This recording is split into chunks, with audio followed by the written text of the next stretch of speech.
Good evening, ladies and gentlemen. This is Tony Marvin.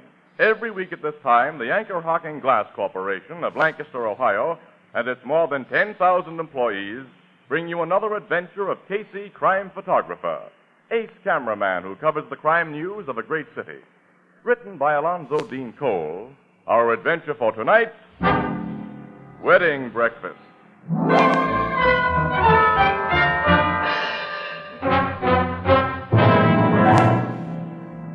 5 o'clock in the morning, a dull and dreary 5 o'clock.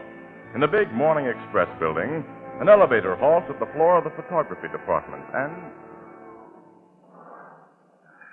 Get out here with me, Annie. Oh, I've got to report up to city room, Casey. And if you do, the boss is liable to sock you with another assignment before you got time to recover from the one we just had. Come on, Annie. Okay. I need a breather. Yeah, me too. I'll hand in the pictures I got for developing. We'll hop out and grab a cup of coffee. 2 or 3 cups. Strong. Yeah, let me get that door for you. Oh, thanks. Hi, Casey. Huh? Morning, William. Oh, there's been nothing good about this morning, Pollock. You two look kind of beat up. Well, if you'd seen 4 dead bodies spread over the pavement in accident like we've just seen, you'd look beat up, too. I hear the films I exposed, Pollock. They're not pretty. Run them through the developer, will you? Okay. My desk phone, isn't it? Probably the guy who's been trying to get you ever since you went on that accident What? thing. Somebody's been calling me? He gave his name as Jimmy Hackett. Wouldn't say what he wanted you for. I don't know any Jimmy Hackett. Hello, Casey speaking. Oh, finally I get you. This is Jimmy the Hacky, Casey. Jimmy who? The Hacky, you know, the cab driver you got out of a jam when them cops... Oh, Jimmy. Yeah, Casey. When a guy does me a favor, I ain't happy till I can do something for him. Now I got what I think is an exclusive story for you. Okay, shoot it, pal. You know Sylvia Loomis, the multi-million heiress? Well, I know of her. You know anything about a party named Duke Pavel? He's got fancy marshal hair and he don't talk good American like you and me. Baron Rennie Dupavu? Yeah, that's the guy. Oh, well, what about He and this Loomis chicken got married tonight. What? This is straight goods, Casey. Hey, listen to this, Annie. Go ahead, Jimmy. Go ahead. About 3 this a.m., I pick up 3 couples outside the club Casbah. Yeah? They tell me to drive to Fieldston, just over the state line. They get a justice and a piece out of bed, and one of the couples gets married. What do you Well, know? from talk I heard, it seems they got a license last week sometime, but the girl had started to welch on the ball and chain idea. Duke Pavel and his friends fed her quite a few drinks at the Casbah tonight and talked her into going through with it. Well, it was only during the drive back to the guy's apartment that I get wise to who the newlyweds was. Sylvia Loomis and Baron Rennie Dupavu. Huh? That's right. I took them and their friends to Duke Pavel's apartment, the Wilshire Manor. They plan to have more drinks there and a wedding breakfast. This hot news for you, Casey? It's plenty hot, Jimmy, and thanks a million. Don't thank me. I'm still thanking you for getting me out of that jam. Goodbye. Goodbye, kid. You heard that, Annie? Oh, this is front-page stuff, Casey. Sylvia Loomis is one of the richest gals in the world. And the guy Jimmy says she's married is an A1 rat, Annie. Dupavu's never done a decent day's work in his life. But what a handsome hunk of man he is. Huh? Oh. Say, that Loomis girl. She was engaged to Artie Mason. I wonder what... Hey, well, come on. That wedding breakfast ought to be starting about now. Let's get up to city desk, lay our tip on the line, then go to Pavel's apartment for confirmation. Okay, a simple social assignment like this will be a welcome relief, Casey, after that accident job we just finished.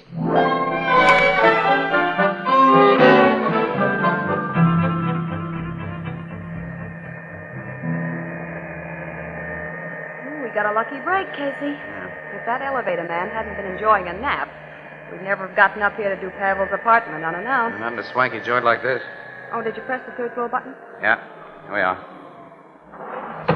According to the directory downstairs, his apartment is 3D. Oh, here's 3A. D ought to be that door at the end of this hall here. Yeah. Hey, look. A woman's coming out of there. Oh, she's in a big hurry. She's running down the stairs. Yeah. As though something was after her. Huh. I think she's going away so fast because she just had an unpleasant surprise, Annie. What do you mean? I recognize that dame, man. That's Mrs. Fred Gardner. The Mrs. Fred Gardner? Mm-hmm, According to gossip, she's been one of Pavel's gal friends. It must have shocked her to meet his brand new bride. Oh, the meeting must have been a shock to everyone concerned. Huh. I don't hear any sound in there of what is laughingly called merriment. Now, wait, I'll ring the bell. The door's partly open, Casey. Yeah. Another sound from inside. Huh? No one answers your ring. Let's have a look inside, huh? The living room's empty. Boy, there's been a party in there. Eyeball glasses all around. Maybe everybody went out for that wedding Annie, breakfast. come in. Let me close this door. Have a look around. Hey, Casey, we have no right We'll to... take the right. Mrs. Gardner had a reason to run out of here the way she did, Annie. Hey, look at this. What? Pieces of the marriage certificate. What it looks like. Well, somebody tore it to bits. Stick again in that next room. Looks like a library. Casey! Holy That man on the floor. That's Pavel. His skull's been crushed in and he's dead. That body's still warm. Hey, the woman we saw leave here, Mrs. Gardner, she's the one. Shh, quiet. Huh? Listen. Someone's in this room. Here the guy is, on the floor behind the sofa. Hey, it's Artie Mason. He's asleep. Probably drunk. That statuette beside his hand. There's blood on it, Casey. Fresh blood, Annie. This bronze statuette is what killed Pavel. Then Mason must have done it. He was crazy about Sylvia Loomis. He found out she'd married this gigolo. He came up here. Don't go too fast, Annie.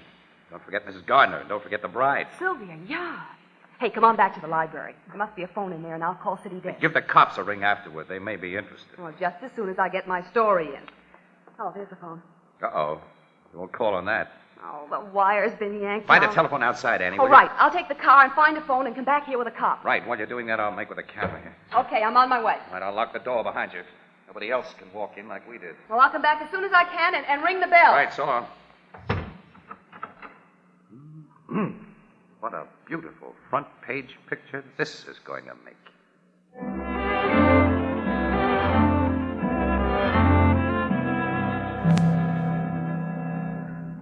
Another shot of the dead man from another angle. He made a quick trip. Just a second, Annie. I'll let you in. What? Who are you? Who are you? Larkin's the name. I want to see Pavel. He isn't here. He'd better be here, and he'd better see me. Out of my way, Wait a fella. minute, I said out of my I don't way. like being pushed around like that, mister. That's too bad. Tough, huh? Plenty. Now go tell Pavel I'm here for the stuff he promised. What stuff? He knows. Just tell him Horseshoe Larkin's here. Oh, I've heard of you. You're one of the gambling racket guys I never ran into before. On your way. Get Pavel. I'll take you to Pavel. Step into the library here. Okay. There he is. What? I'm afraid he isn't going to give you the stuff he promised. When did this happen? Not very long ago. Did you? No. I didn't kill him. Maybe the guy over here did. Artie Mason. You know Mason? Yeah. He's drunk. Passed out. It kind of looks that way. How do you fit into this? I just happened to be waiting for a bus that runs right through here. Cut the comedy. You a cop? Yes. I get you now. That camera, you're a press photographer. You got me, yeah. Casey's the name. That picture's hanging crooked on the wall. Don't touch that. Don't touch anything before the cops get here. How long you been alone here? 10, 15 minutes. Why did you want to straighten that picture? Habit. I can't stand seeing things crooked.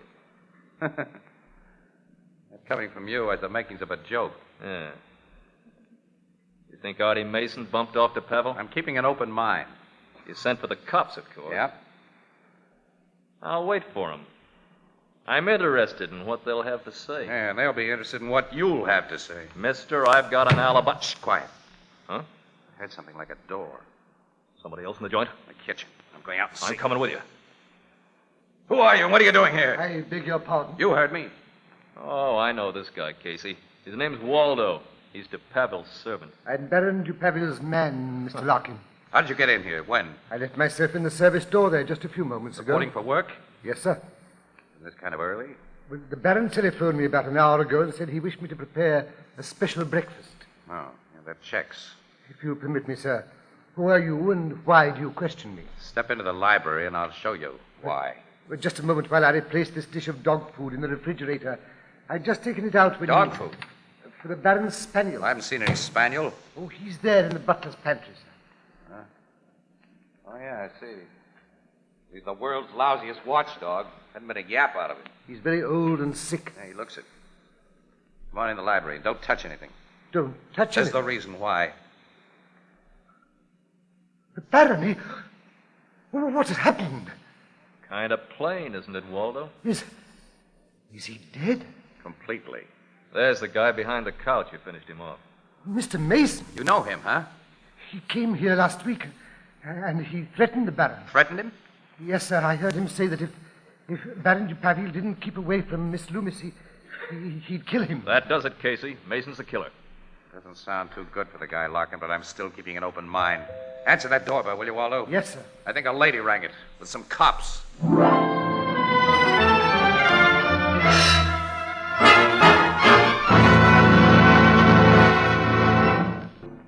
Captain Logan, how long will it take to sober Mason up? Well, the doc says it'll be hours before he can tell a coherent story, Miss Williams. The guy really had a skinful, Logan. I'll say. Well, he probably didn't know what he was doing when he killed you, Pavel. He knew what he was doing a week ago when he threatened to kill him.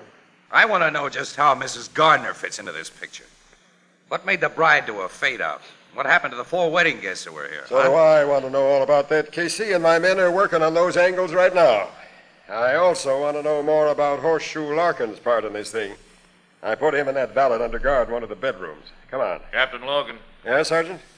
We just found a wall safe in that library, and it's unlocked. Wall safe? There it is, sir. That picture was hanging in front of it. The door was open about 1/4 of an inch. What'd you find inside? Nothing, sir. Nothing. That picture hung over the safe. Logan, let's have a talk with Larkin. Okay. He's in here with the valet. So you're finally getting around to us, Captain. Around to you, Larkin. Waldo, go into the living room with this officer. Please, Captain, may I go to the kitchen? I haven't fed the Baron's poor dog yet. The old fellow's very weak. Okay, feed the pooch. Thank you, sir. Well, what do you want from me, Captain? The straight story of why you came here, Larkin. And tell the truth, because I'll check every word you say. Okay. De Pavel dropped 50 grand to me in a stud game. Here's his IOUs to prove it. I let him stall long enough. So I told him I wanted my dough right away. Or else. Or else, meaning he'd be beaten up or bumped off.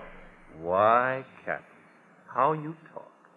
I simply told the guy he'd lose my friendship. Go on.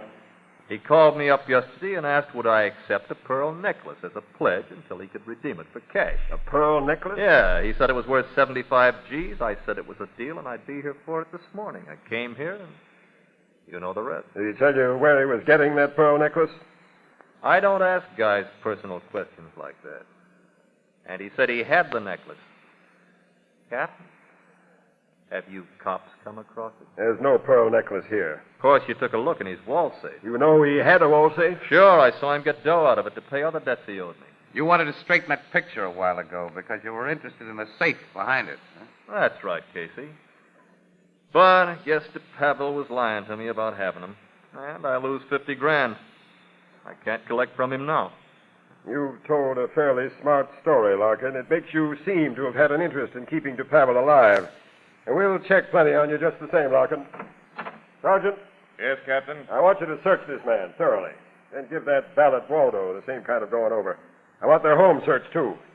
There's a possibility that a pearl necklace may have been taken from that safe. Go on, Miss Williams. Casey? Captain, just a minute. What is it, Sergeant? The boys have located both Sylvia Loomis and Mrs. Gardner. Where are they? The Loomis girl is in St. Anne's Hospital. She swallowed poison. Poison? Yeah, but the doc's got her in time to save her. Has she been able to talk? No, sir, and won't be able for a while. That's just swell. First Mason and now... Is Mrs. Gardner in the hospital, too? No, sir, she's been taken to headquarters. At least I'll have a chance to question one suspect besides Larkin. Now, if you and Miss Williams want to hear what the lady has to say, Casey, come on.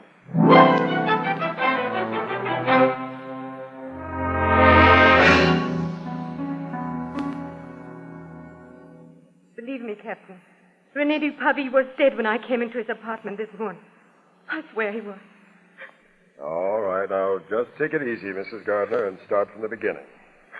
You've been seen a lot with Pavel. You were infatuated with him, weren't you? Yes. Is that all? I've been keeping René supplied with money. Ah. Several days ago, he told me he owed a gambling debt to a man who might kill him if the debt wasn't paid. Did the debt amount to $50,000? Yes. I didn't have that much cash, but I had a valuable pearl necklace. I gave it to René yesterday. A pearl necklace worth $75,000, say? But last night I learned that Renee and Sylvia Lewis were going to be married. You went to Pavel's apartment to have a showdown with the gentleman. Yes. You were pretty sore at him, huh? I had a right to be Mr. Casey. He made a fool out of me only a few hours before he'd made love to me. I'd given him my necklace. You found him apparently alone in his apartment. You picked up that bronze statuette and you hit him over the head. No. He was dead when I got there. Huh? And who let you in his place? Yeah, tell me that, Mrs. Gardner. I had a key to his apartment. Here it is.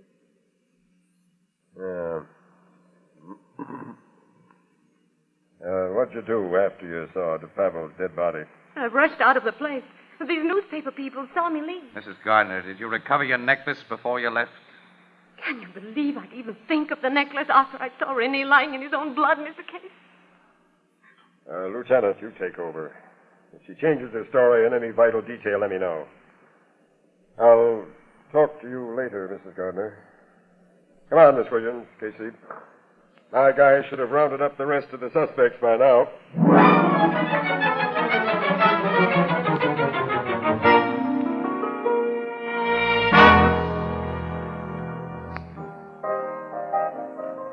Here's your beers, folks. Thanks. Say, you two sure look tired.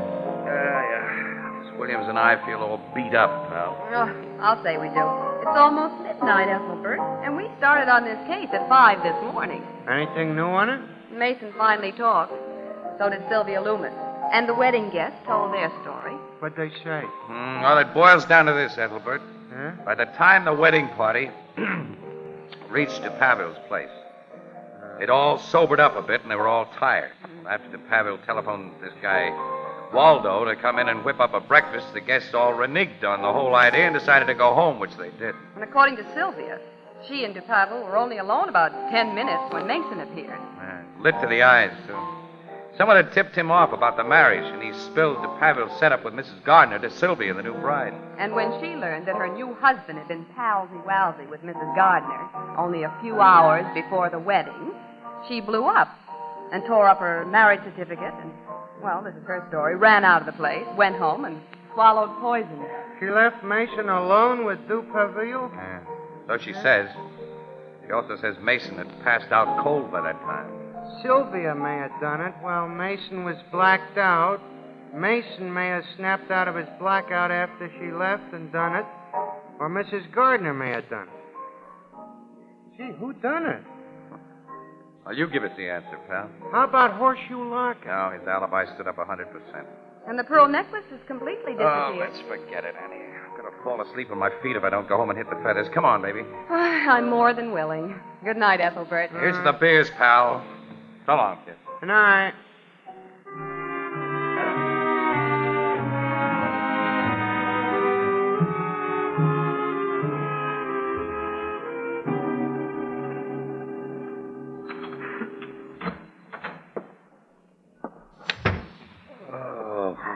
Glad to be home. Hello, Casey. What? Lock it. I've been waiting for you quite a while. You ought to have a better lock on your door. It was a cinch to slip it. What's the big idea? I want the pearl necklace, and you've got it. Nuts. Hand it over, fella, and you won't have to worry about this gun in my mid. I may even slip you $1,000 or two. I guess I'm dumb, Larkin. I don't get it. To save argument, I'll tell you how I got the goods on you. Yeah, that I'd like to hear. Well, you see, I happened to have phoned to Pavel between the time the Loomis chick left and the Gardner dame blew in and out. And he answered the phone. He was alive, then? Yeah. Which means Mason killed him. But Mason didn't take the necklace. He was searched, I was searched, Waldo was searched. But you weren't searched, Casey. I see. I want those pearls, Casey. Gimme. You said something about slipping me a few grand, Larkin. I meant it. I'm not a hog. Whatever they bring over 50, I'll split with you. It's a fair offer. Live and let live, I always say. When it's possible to let live. What? Make sure it's possible, I'll take that gun, you dirty double-crosser. I came home to get some rest. Police headquarters. Give me Captain Logan if he's still around, will you? Just a minute. Why did I go into the newspaper business? Logan speaking. This is Casey. But what do you want? Whatever it is, the answer is no. I'm just leaving for home and some rest. Forget it. And meet me at Pavel's apartment as soon as you can get there. What for? To find those missing pearls and get a murderer. Huh? Yes, and incidentally, sent a cop to my joint for a guy I envy. What are you talking about? Larkin is asleep on my living room floor, pal. Sleeping.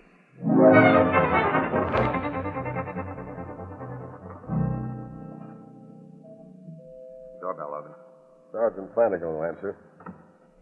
Oh, you're back, Waldo. Thank you for letting me in once more, Sergeant. How is the poor old dog? He was asleep last time I looked at him. May I see him? Sure. I'm greatly attached to him. He belonged to the Baron, but he was really Oh, Captain Logan and Mr. Casey. Hello, Waldo. Hi, fella. Just looking over your kitchen again. I've come to see the dog. I'm worried about him. You've been here before tonight?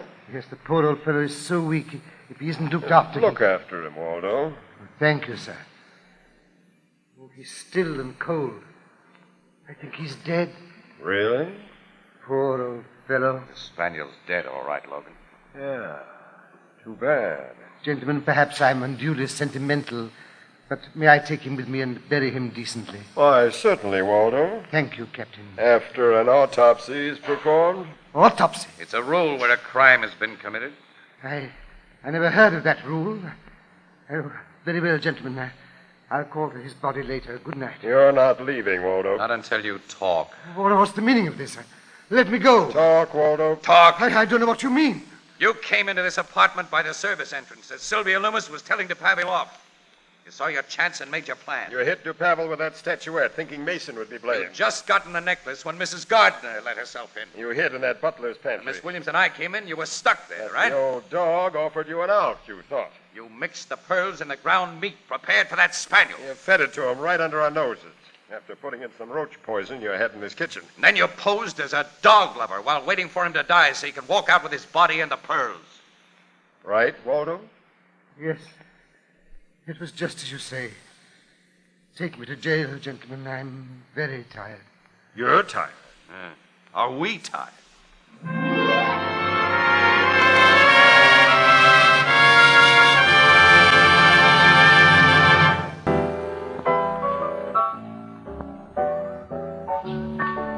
Well, so you finally got a good sleep, Casey, huh? Swell, Ethelbert. I feel like $1 million today. Oh, if we could only spend the kind of money we sometimes feel like. Ah, no, you want to hoard that kind, Annie. Look at Artie Mason, Sylvia Loomis, Mrs. Gardner. Oh, well, phooey. Let's forget about the Pavel case. Well, just to change the subject. Ethelbert, what do you think of the new styles for women? Well, Miss Williams, as my sister Edna says, quote, it don't matter how women's fashions change, 'cause their designs always remain the same. Unquote. You get it? Designs, Casey. Designs. You better change the subject again, Annie. Definitely, Casey.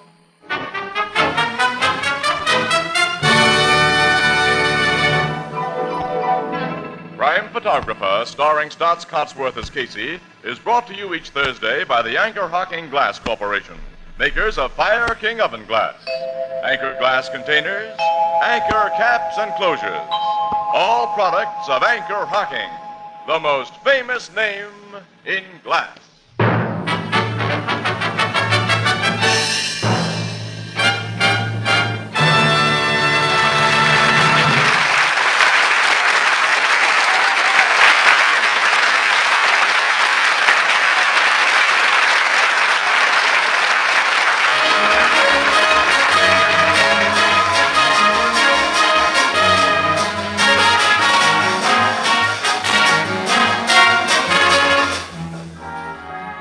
Crime Photographer is directed by John Dietz. The original music is by Archie Bleyer, and the program features Miss Jan Miner as Anne and John Gibson as Ethelbert. Herman Chittison is the Blue Note pianist.